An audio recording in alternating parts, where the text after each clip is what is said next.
Hello guys, इस video में हम बात करेंगे दूसरे major analytical study design case control study के बारे में और उसकी कैलकुलेशन एंड इंटरप्रिटेशन के बारे में भी। साथ ही मैं आपको बताऊंगी केस कंट्रोल स्टडी के 7 नेम्स। तो अगर आप मेरे चैनल पर नए हैं या आपने अभी तक मेरे चैनल को सब्सक्राइब नहीं किया है तो प्लीज़ मेरे चैनल को सब्सक्राइब करें, मेरी वीडियोज़ को लाइक करें और अगर कोई भी क्वेश्चन हो तो आप कमेंट सेक्शन में मैंसन कर सकते हैं। तो आइए देखते हैं। सपोज अगर आपके पास टाइम की कमी है तो स्टडी को हम अपोजिट डायरेक्शन में करेंगे और यह काफ़ी फास्ट तरीके से करेंगे, तो उसे हम कहते हैं केस कंट्रोल स्टडी। तो इसमें आपको पता होना चाहिए डिजीज कैलकुलेशन और उसकी इंटरप्रिटेशन।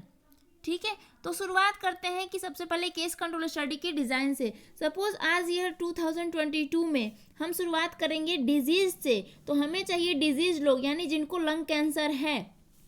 तो we select 100 people with lung cancer. Okay, तो ये आपको आपके सिटी में जो कैंसर है हॉस्पिटल है उसमें से मिल जाएंगे। यदि उन्हें कैंसर हो चुका है और हम देखना चाहते हैं कि क्या स्मोकिंग उसका रिस्क फैक्टर था, तो पूरे स्टडी डिज़ाइन को हम 15 ईयर बैक शिफ्ट कर देंगे और चेक करेंगे कि 2007 में उनमें से कितने स्मोकर थे। और ये हम उन कैंसर पेशेंट की हिस्ट्री से पता लगाएंगे। तो मुझे सिर्फ 100 लंग कैंसर के पेशेंट से एक एक क्वेश्चन पूछना है कि क्या आप 15 साल पहले स्मोकिंग करते थे, यस नो यस नो। तो 100 मिनट में मेरा पूरा ग्रुप कंप्लीट हो जाएगा और मेरी स्टडी कंप्लीट हो जाएगी। अब इसको इंटरप्रेट कैसे करते हैं। तो सपोज मैंने 100 लोगों से हिस्ट्री पूछी स्मोकिंग की, तो मुझे पता चला कि 70 लोगों में से इसमें से 70 लोग जो हैं वो स्मोकिंग करते थे। तो 100 लंग कैंसर में से 70 स्मोकर थे, तो कंक्लूजन मिलेगा कि smoking is a risk factor. But क्या गारंटी है कि हर स्मोकर को लंग कैंसर होगा ही। कितने लोग पूरी लाइफ स्मोकिंग करते रहते हैं और उन्हें कुछ भी नहीं होता। तो इस स्टडी को में भी हम एक कंपेरिजन ग्रुप लेंगे। तो इसमें आपको कंपेरिजन ग्रुप लेना पड़ेगा नॉन डिजीज, क्योंकि यहाँ पे हमने डिजीज लिया है तो नॉन डिजीज हमारा कंपेरिजन ग्रुप होगा, यानी कि 100 हेल्दी पीपल का। तो इस नॉन डिजीज में भी बिल्कुल सेम हिस्ट्री हम पूछेंगे कि आप में से कितने लोग स्मोकिंग कर रहे थे 15 साल पहले। सपोज इसमें नंबर आता है 70, तो वैसे तो कोई भी नंबर आ सकता है। तो अगर 70 नंबर आता है इसमें भी स्मोकिंग हिस्ट्री का, तो आपका कंक्लूजन क्या होगा, यही ना कि 100 लंग कैंसर में से भी 70 स्मोकिंग करते थे और सेम 100 हेल्दी में भी 70 स्मोकिंग करते थे। यानी कि चाहे आप कैंसर पेशेंट हो चाहे हेल्दी, दोनों में स्मोकिंग की इक्वल हिस्ट्री मिलेगी। यानी smoking is not a risk factor for lung cancer. अब यहाँ अगर हम कंपेरिजन ग्रुप नहीं लेते और एक ही डिजीज ग्रुप पर स्टडी करते तो हमें तो लगता है कि smoking is a risk factor. But comparison group लेने से हमें पता चला कि हेल्दी और डिजीज दोनों ग्रुप में स्मोकिंग करने वाले का प्रोपोर्शन सेम था। तो एक ही ग्रुप में स्टडी करने से रिजल्ट हमारा गलत आ सकता है, इसलिए केस कंट्रोल स्टडी में भी हम कंपेरिजन ग्रुप लेते हैं ताकि हमारा रिजल्ट ज़्यादा एक्यूरेट हो। फिर से आप सेकेंड ग्रुप की तरफ देखो। सपोज इस हेल्दी पीपल के ग्रुप में सिर्फ 10 लोगों की ही हिस्ट्री मिलती है, सिर्फ 10 लोग ही हिस्ट्री देते हैं स्मोकिंग की। अब कंपैरिजन करना काफ़ी आसान हो जाता है, क्योंकि लंग कैंसर के पेशेंट में से 70 लोगों ने स्मोकिंग की हिस्ट्री दी और हेल्दी लोगों में से 10 लोगों ने ही स्मोकिंग की हिस्ट्री दी। यानी कि स्मोकिंग की जो हिस्ट्री है वो लंग कैंसर के पेशेंट में ज़्यादा है। Means smoking is associated with development of lung cancer, यानी smoking is a risk factor for lung cancer. इस तरह से हमने ये हाइपोथेसिस तो टेस्ट कर दी। अब हम देखते हैं कि केस कंट्रोल वर्ड का क्या मीनिंग होता है। तो यहाँ पे cases are people who are having the disease. Cases कौन है, जिनमें डिजीज है। ठीक है, तो केस वो लोग हैं जिनमें डिजीज होती है। Controls are the people who are not having the disease. Controls में वही है जिनको डिजीज नहीं है, तो इसीलिए इसे हम केस कंट्रोल स्टडी कहते हैं। अब हम केस कंट्रोल स्टडी की डिफिनीशन देखते हैं, तो इससे हमें डिज़ाइन को बेहतर से समझने में हेल्प होगी। Definition of case control study देखते हैं। तो इसमें भी we have 2 groups, disease and non disease. Disease को केसेस बोलते हैं और नॉन डिजीज को कंट्रोल कहते हैं। And we ask history of the same exposure in both the groups and then compare.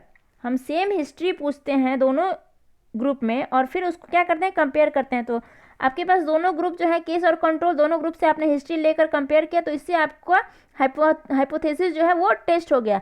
अब केस कंट्रोल स्टडी का भी रिजल्ट हम कैलकुलेट करते हैं by the help of strength of association.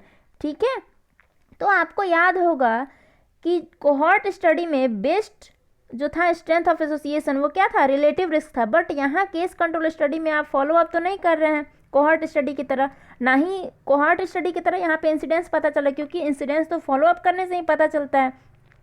तो क्योंकि यहाँ आपने 15 साल बैकवर्ड की तरफ जाकर हिस्ट्री लिया है लंग कैंसर के पेशेंट से, तो यहाँ हमें एक ऐसा पैरामीटर यूज़ करना होगा जो इंसिडेंस पर बेस्ड नहीं हो। तो वो सिंगल स्ट्रेंथ ऑफ एसोसिएशन जो होता है वो होता है ऑड्स रेशियो, जिसको हम क्रॉस प्रोडक्ट रेशियो भी कहते हैं। ऑड्स रेशियो का फॉर्मूला होता है AD/BC।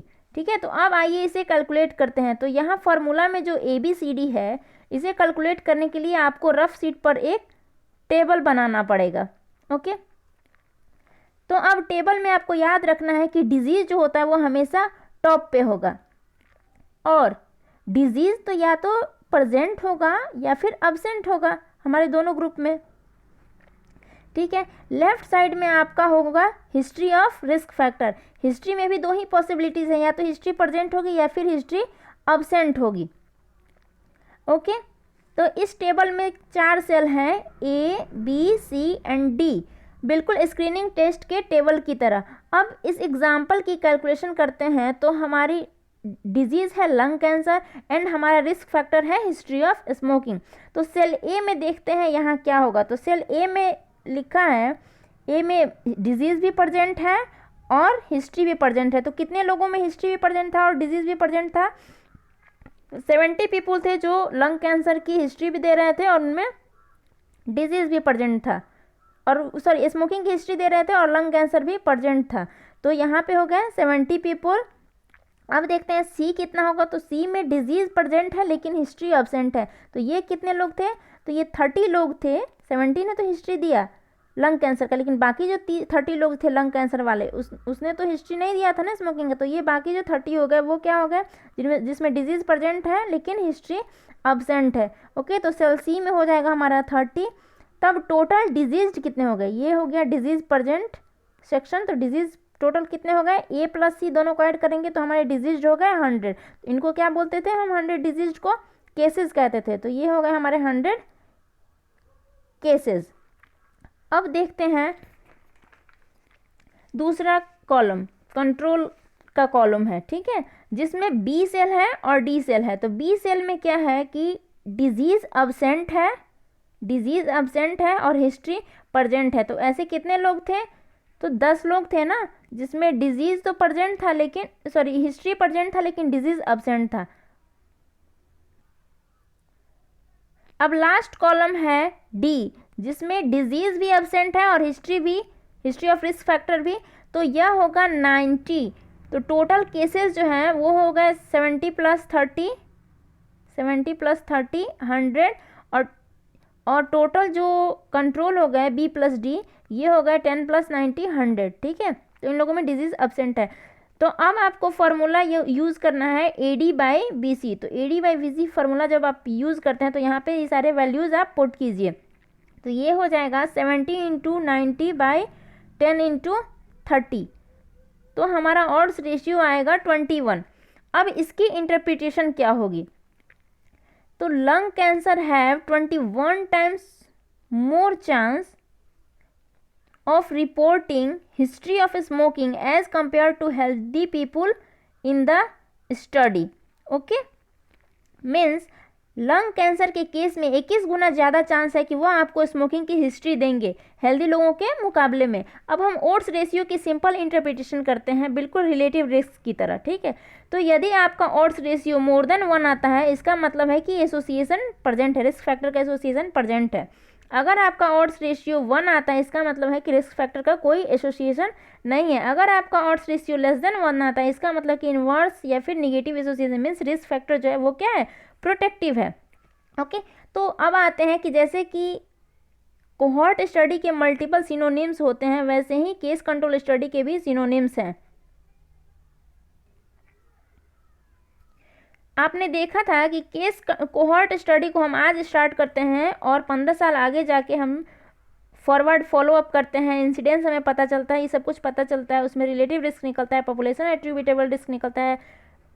ठीक है, एट्रीब्यूटेबल रिस्क निकलता है। तो अब देखते हैं कि आपने केस कंट्रोल स्टडी में क्या देखा कि इसमें हम आज से स्टार्ट करते हैं लंग कैंसर पर, मीन्स डिजीज़ पर, और 15 साल बैकवर्ड उसको शिफ्ट करके फिर हिस्ट्री लेते हैं।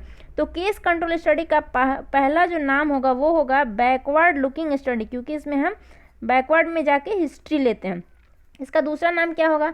तो बैकवर्ड का ही दूसरा नाम है रेट्रोस्पेक्टिव, इसलिए इसका दूसरा नाम होगा रेट्रोस्पेक्टिव स्टडी।